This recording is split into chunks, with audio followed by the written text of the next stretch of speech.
But it's all about what's ifs now. It's all about the future, isn't it? Yeah, possibilities. We're joined by Ben Rowland, Chief Executive of the Association of Employment and Learning Providers. Morning to you. Morning. Mark Anderson, who's a careers advisor, joins us as well from Brighton. Morning to you, Mark. I don't know, Ben, do you want to kick us off? The buzz in that room, you know, and we often see it, people are very happy, they've got what they need. There is a point, isn't there, at this moment in time where you've got choices. You know, yes. Things might have gone better than expected, might also have gone worse than expected, but there are plenty of choices. Yes, it's a hugely exciting time. I've just got the news from 3 people I know about their results, hugely exciting. But my advice to people who've got, whether they've got the result they want or whether they've not got the result they want, is to, first of all, take some time, like a day, pause, celebrate or commiserate. Don't rush. There's no pressure through this whole process. Lots of people putting pressure on young people to make a decision. Universities want people to accept the offer.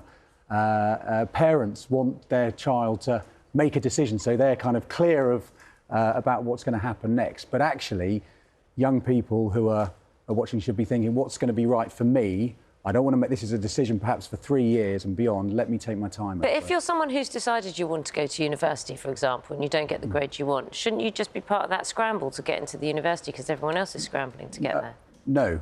OK. Absolutely not. I mean, and even people who have perhaps got their place at university should just take a pause and say, how am I going to get what I want out of this experience? Because it's expensive. And lots of the people advising young people may have gone to university or had experience of university when it was free. And it's a different thing. So it's a lot of money. It's quite a lot of time. 3 years, you could do amazing things in 3 years in your early 20s that don't involve university. So even if you've got that place, what is it you're going for? Are you going, as some of the interviewees were saying, to grow up, to cut their apron strings? Is it because you are doing it to get a job? What is your reason for doing it? And then to be pretty sort of ruthless in evaluating whether your choice is going to deliver on those outcomes, because what we do know is that not every university course leads to a magic dream job. Yeah, Mark, some of those young people we were speaking to a moment ago knew exactly what they wanted to do. There was one who wanted to be a therapist, another who wanted to join the army. That's a very clear pathway, isn't it? But not everyone's like that, making that next step. No, that's right. And, you know, a lot of people don't know what they want to do in the future. I speak to a lot of young people in schools when I'm working in schools, and I would say the majority say they don't know what they want to do in the future. But that's okay. You don't have to know what you want to do in the future at this stage. The important thing is to continue to be curious, find out about what's going on in the world, and learn about yourself. And I think that's the key thing. It's answering that question, who am I? So it's about understanding your skills, your qualities, what's important to you about life, and being curious about what's going on in the world.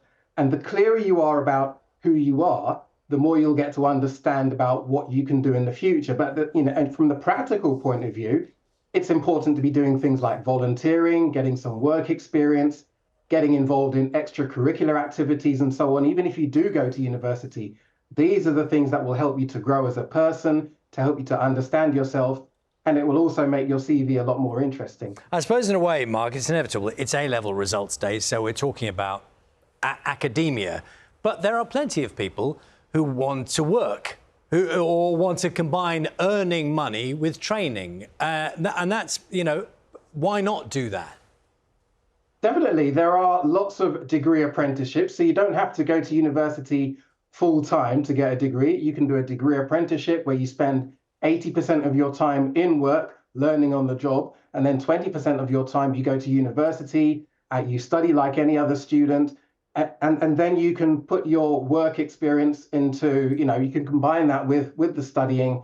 And at the end of that, you've got a full degree, you've got 4 or 5 years of work experience, and you've got money in the bank as well. So there are some good alternatives.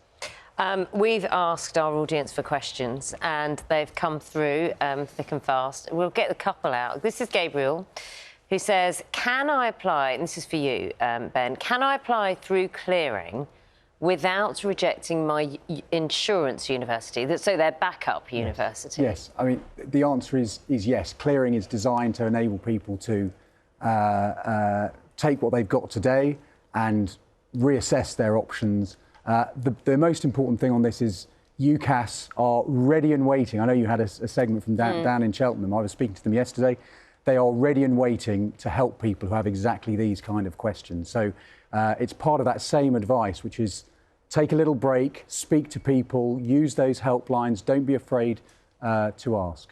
There's this question, the question there I can see from Stephen. It's a great question, away. What if I've got bad results? Was it a waste of time? I guess that one is for you, Mark. Number one, I'm thinking, Stephen, it's going to be OK, is my initial thought, but I'm not an expert. Bad results do happen. They do. And the thing I always say is when your results are bad, remember that you're not defined by your exam results. There's a lot more to you as an individual than what grades you get in your exams. You know, we're talking about your range of skills and qualities and abilities. You are a unique individual. And the challenge is to find out how you're unique and then how you can use that uniqueness in your career, in the world of work, making an impact, making a difference. So it's hard to think about that, you know, when you get your results initially, but it's important to remember that you are not defined by your exam results. Well said, Mark. Well said. Thank you very much. Mark Anderson is a careers advisor here in studio. Ben Rowland, Chief Executive of the Association of Employment and Learning Providers. Busy little patch. Extremely. Where people link to those. Thank you very much. It's so true. There is a lot more to you. I was just listening to Mark. I've written it down because it's worth hearing again. There is a lot more to you than your exam results. You are not defined by them. It will be OK. There are options out there. Hopefully, this conversation we've just had will kind of offer some relief or some reassurance. It will be OK.